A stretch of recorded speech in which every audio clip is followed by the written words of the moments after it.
মুফতি মোবারক হোসেন মুরাবাদি এই পর্যায়ে কোরআন হাদিসের তাফসীর পেশ করবেন হযরত মাওলানা মুফতি মোবারক হোসেন মুরাদাবাদী, ইমাম ও খতিব ভাঙ্গারপাড় বাইতুল নূর জামে মসজিদ।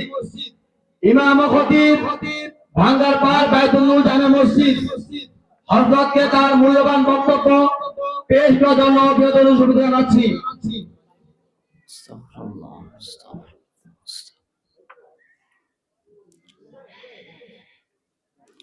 السلام عليكم ورحمة الله وبركاته. الحمد لله الذي جعل الشمس والقمر بحسبان والنجم والشجر يسجدان وفضل زمانا على زمان كما فضل مكانا على مكان وإنسانا على إنسان. ونشهد أن لا إله إلا الله وحده لا شريك له لا ضد له ولا ند له ولا مثل له. ونشهد أن سيدنا وسندنا وحبيب ربنا وطبيبنا وطبيب قلوبنا ومولانا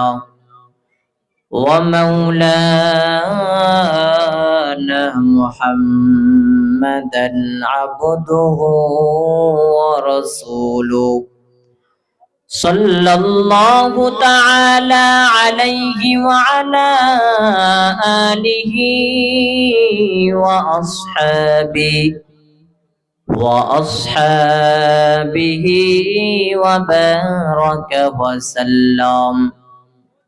وبارك وسلم تسليما كثيرا.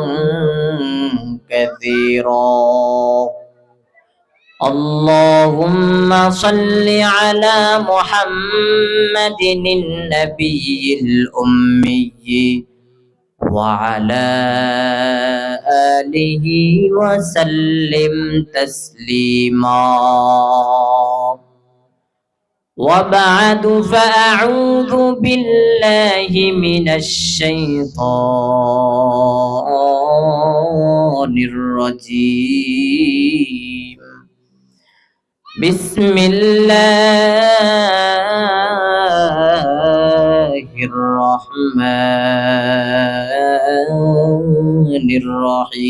الرحيم. وننزل من القرآن ما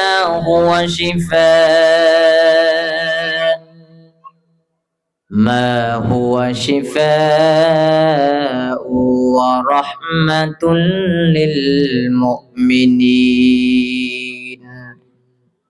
ولا يزيد الظالمين إلا خسارا.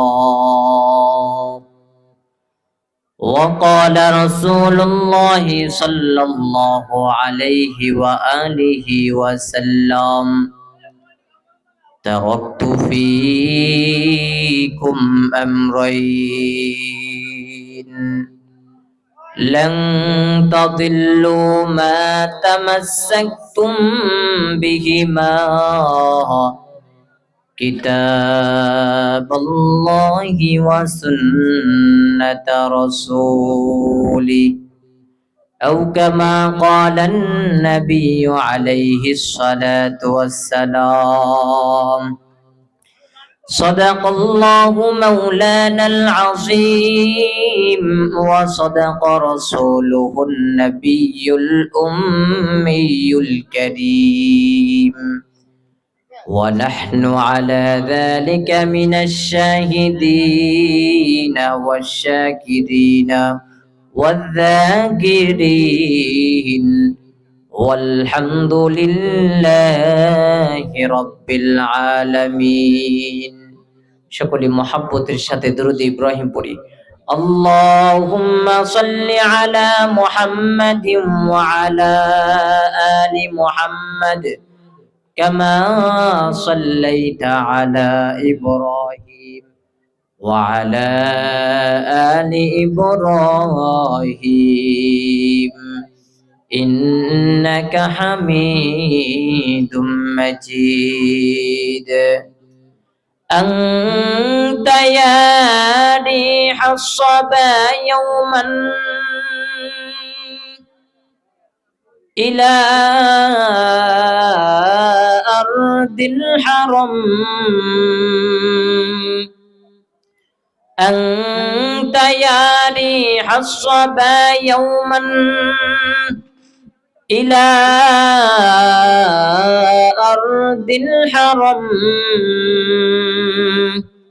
بلغ سلامي في روضة محترم بلغ العلا بكماله كشف الدجى بجماله حسنت جميع خصاله صلوا عليه وآله لا إله إلا الله لا إله إلا الله لا إله إلا الله لا إله إلا الله لا إله إلا الله لا إله إلا الله لا إله إلا الله محمد رسول الله صلى الله عليه وسلم سبحانك لا علم لنا إلا ما علمتنا إنك أنت العليم الحكيم رب اشرح لي صدري ويسر لي أمري واحلل عقدة من لساني يفقه قولي निगाह मोमिन से तो बदल जाती है तकदीर निगाह मोमिन से तो बदल जाती है तकदीर ये बंदा की कुव्वत नहीं कुदरत का इशारा ये बंदा की कुव्वत नहीं कुदरत का इशारा ऐ मर्द खिरत तर्क मासी की ज़रूरत ऐ मर्द खिरत तर्क मासी की ज़रूरत अब सोहबत सालिह के सिवा कोई नहीं चारा अब सोहबत सालिह के सिवा कोई नहीं चारा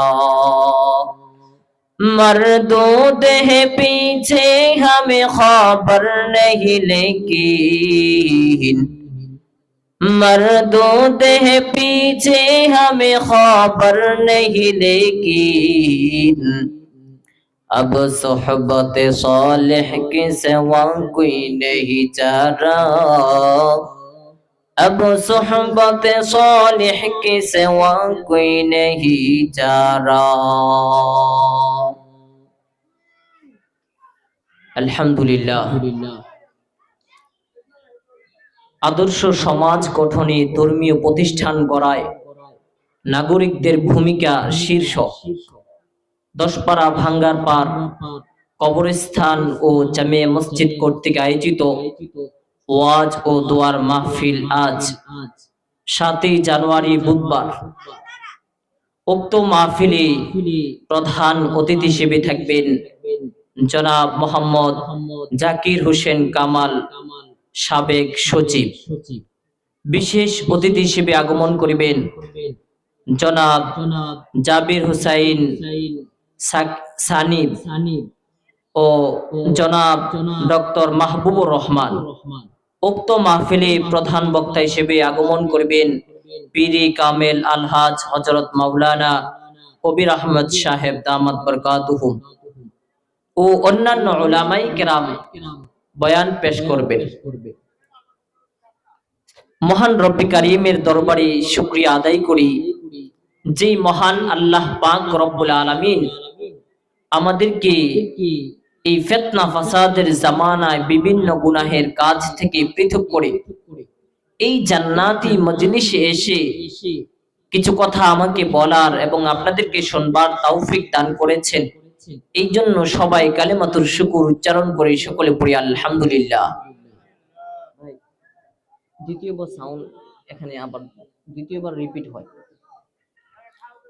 সর্বোপরি শুকর যাদের অক্লান্ত পরিশ্রমের মাধ্যমে আজ এই সুন্দর আয়োজন।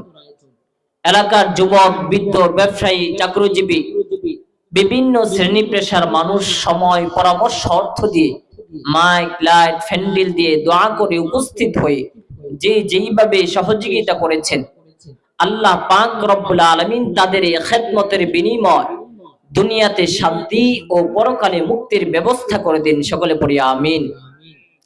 আমি কোরআনে হাকিমের সূরাতুস সুবহান, সূরা বনী ইসরাঈলের 82 নম্বর আয়াতে কারিমা তেলাওয়াত করেছি।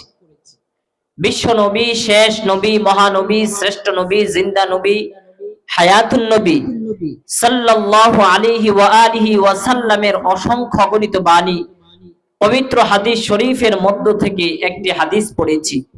আয়াত ও হাদিসের আলোকে সহিহ তরিকায় কিছু কথা আমাকে বলার মতো, আপনাদেরকে শুনবার মতো হিম্মত, ধৈর্য, তৌফিক আল্লাহ পাক রব্বুল আলামিন দান করুন। সকলে পড়ি আমিন।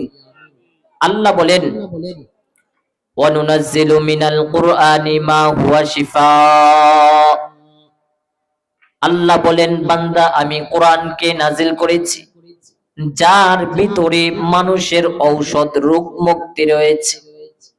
ওয়া রাহমাতুল লিল মুমিনিন, আর এই কোরআনটা হলো মুমিনদের জন্য আলাদা রহমত। ওয়ালা ইয়াজিদুয যালিমিনা ইল্লা খাসারা, এই কোরআনকে সীমা লঙ্ঘনকারী যারা করবে এদের ক্ষতিগ্রস্ত ছাড়া আর কিছুই বৃদ্ধি করবে না। নবীজি সাল্লাল্লাহু আলাইহি ওয়াসাল্লাম হাদিসের মধ্যে বলেন, তারাকতু ফীকুম আমরাইন, উম্মত দুইটা জিনিস আমি তোমাদের মাঝে রেখে যাই। লান তাদিল্লু মা তামাসসাকতুম বিহিমা, কখনো তোমরা পথভ্রষ্ট হবে না, গোমরা হবে না, যদি আমার এই দুইটা আদেশকে যদি তোমরা আঁকড়ে ধরো, মানতে পারো। এক নাম্বার কিতাব আল্লাহ, আমার আল্লাহ তাআলার কিতাব হলো কোরআন। 2 নাম্বার ওয়া সুন্নাত রাসূলি, আমি রাসূলের এই আদর্শকে যদি তোমরা ধরতে পারো, কখনো তোমরা পথভ্রষ্ট হবে না। আল্লাহ পাক রব্বুল আলামিন এই কোরআনটা মায়ার নবী রাহমাতুল লিল আলামিনের উপরে নাজিল করেছেন। যেই আল্লাহ পাক রব্বুল আলামিন এই কোরআনটাকে নাজিল করেছেন, তিনি হলেন এমন একজন আল্লাহ, তিনার মতো দ্বিতীয় কোনো ইলাহ নাই, মালিক নাই, সৃষ্টিকর্তা নাই। এই আসমান জমিনের সৃষ্টিকর্তা হলেন আল্লাহ পাক রব্বুল আলামিন। আল্লাহুল হাইয়ুল কাইয়্যুম, আল্লাহ পাক রব্বুল আলামিন হলেন চিরঞ্জীব। আমার আল্লাহ হলেন এই আসমান জমিনের সৃষ্টির, এই জমিনের মধ্যে সব কিছু আছে দেখনেওয়ালা, সৃষ্টি করনেওয়ালা হলেন আমার আল্লাহ। কবি বলেন লা জিদ্দা ওয়ালা নিদ্দা ওয়ালা হাদ্দা লি মাওলা, লা জিদ্দা ওয়ালা নিদ্দা ওয়ালা হাদ্দা লি মাওলা, আল-আনা কামা কানা ওয়া লাম ইয়ালকা যাওয়ালা। ভাইরা আমার, কবি বলেন আমরা যেই খোদার ইবাদত করি, যেই মালিকের পায়ে আমরা সিজদা করি, ওই মালিক ছিলেন, আছেন, থাকবেন, যাওয়ানার ভয় নয়, তিনাকে কোনোদিন স্পর্শ করতে পারে নাই, পারবেও না। কেমন আল্লাহ তিনি? আল্লাহ পাক রব্বুল আলামিন বলেন কুল হুয়াল্লাহু আহাদ আল্লাহুস সামাদ লাম ইয়ালিদ ওয়া লাম ইউলাদ ওয়া লাম ইয়াকুল লাহু কুফুয়ান আহাদ লাম ইয়ালিদ লাম ইউলাদ উলাই কাস ওয়ালাদু মাউলুদিরা ও খালিকাস। আল্লাহ বলেন ও বান্দা, আমি আল্লাহ হলাম একক, আল্লাহর সাথে কোনো শরীক নাই। আমি আল্লাহ তাআলার ছেলে নাই, আমি আল্লাহ তাআলার কোনো মেয়ে নাই। আমি আল্লাহ পাক রব্বুল আলামিন কাউর থেকে জন্ম নেই নাই, আবার কাউকে জন্ম দেই নাই। আমি আল্লাহ পাক এই আসমান জমিনকে বানাইলাম, আমি আল্লাহ। এই আসমান জমিন একমাত্র চালাবো আমার কথা অনুযায়ী আসমান জমিন চলবে। আবার এই মানুষকে আমি বানাইলাম, মানুষকে বানাইয়া দুনিয়ার মধ্যে প্রেরণ করলাম, আর জানায়া দিলাম ও দুনিয়ার মানুষ, আমি তোদেরকে বানাইলাম, আমার ইবাদত করবি, আমার গোলামি করবি, সিজদাটা একমাত্র আমাকে দিবি। আল্লাহ পাক রব্বুল আলামিন কোরআনের মধ্যে বলেন ওয়ামা খালাকাতুল জিন্না ওয়াল ইনসা ইল্লা লিয়াবুদুন।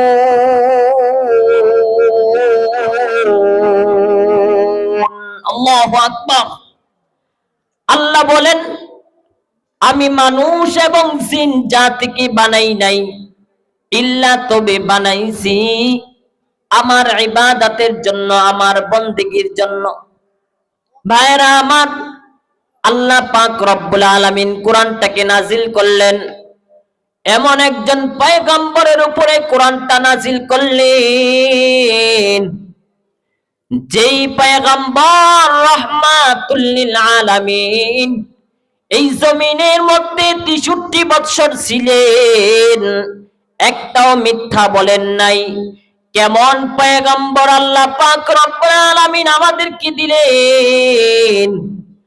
আম্মা জান আয়েশা রাদিয়াল্লাহু তাআলা আনহা নবীর কামরার মধ্যে, আম্মা জান আয়েশার কামরার মধ্যে নবী একদিন গুনগুন করে কান্না করতেছিলেন।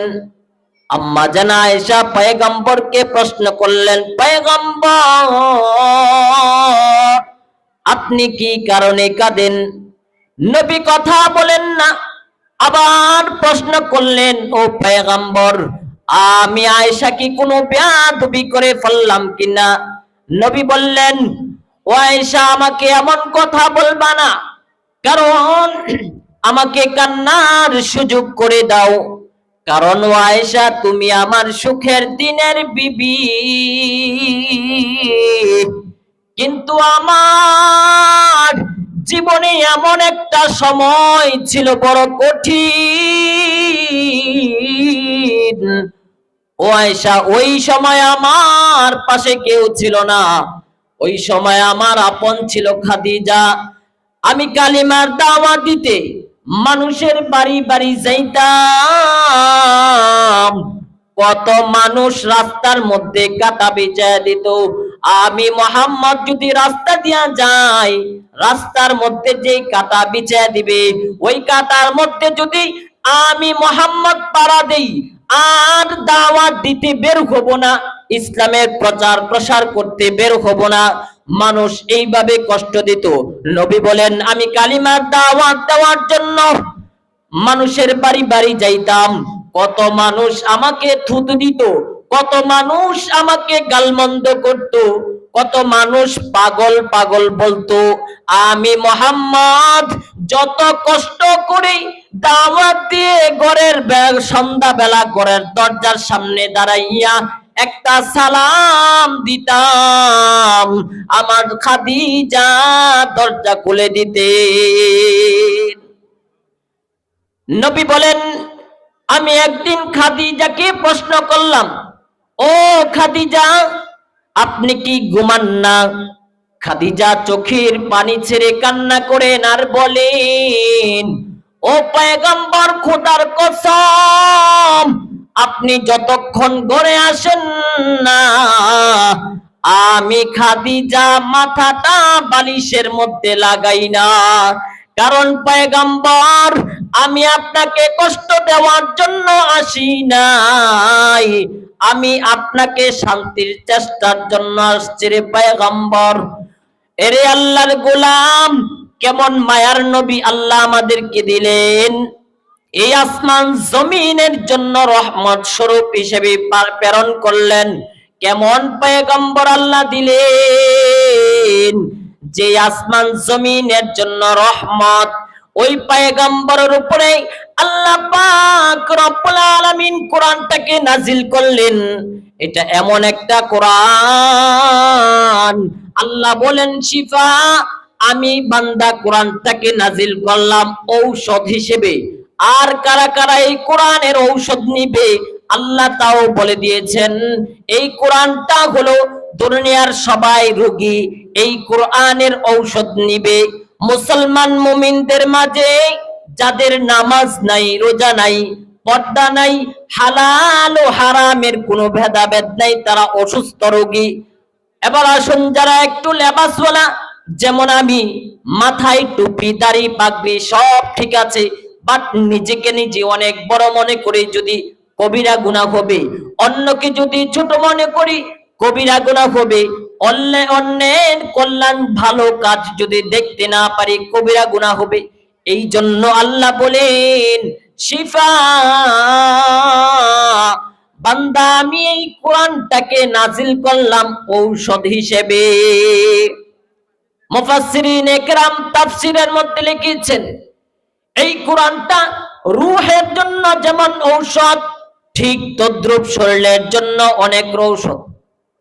আপনারা দেখবেন অনেক জায়গায় দেখা যায় ডাক্তারের রিপোর্ট দেয়া দেয়, এরে সন্তান, তোমার বাবাকে বাড়িতে নিয়ে যাও, আর বাঁচবে না, এই কথা বলে সন্তানকে বিদায় দেয়। এমন একটা ঘটনা ঘটলো, এই অবস্থা নিয়ে বাবাকে নিয়ে সন্তান বাড়ির মধ্যে রেখে মসজিদের বারিন্দায় গিয়া কান্না করতেছেন।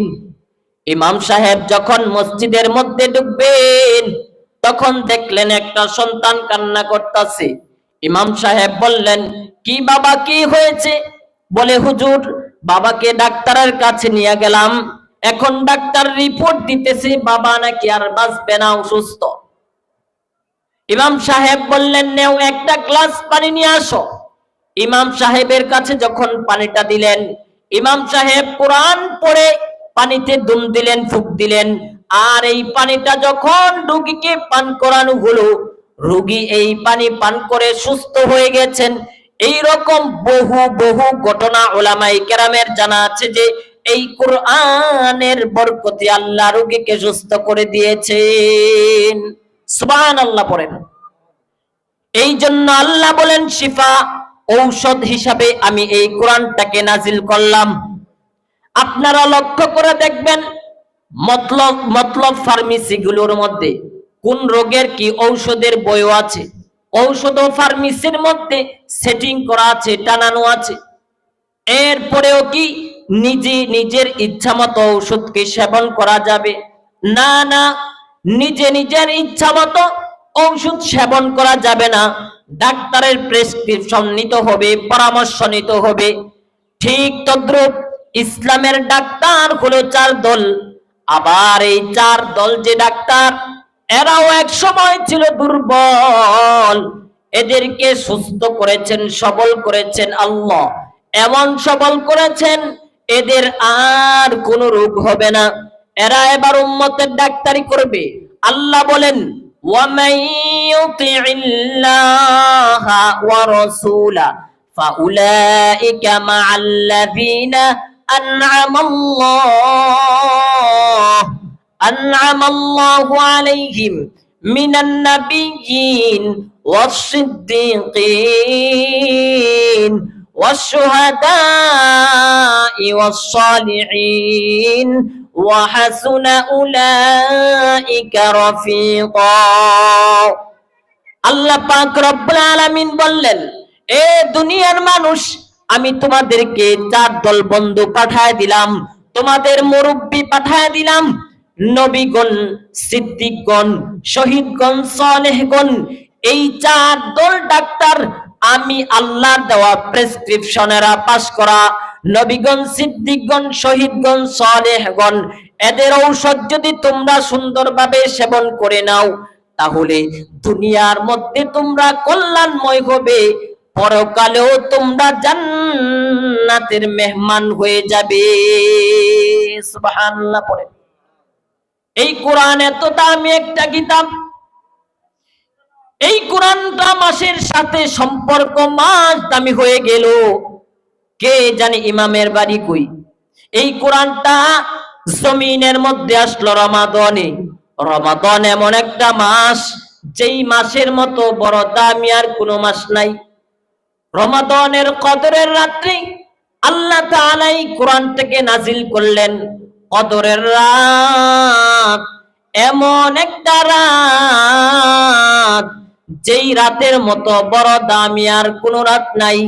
এই যে রজব মাস চলতেছে, এরপরে শাবান মাস, এর পরের মাস হলো রমজান মাস।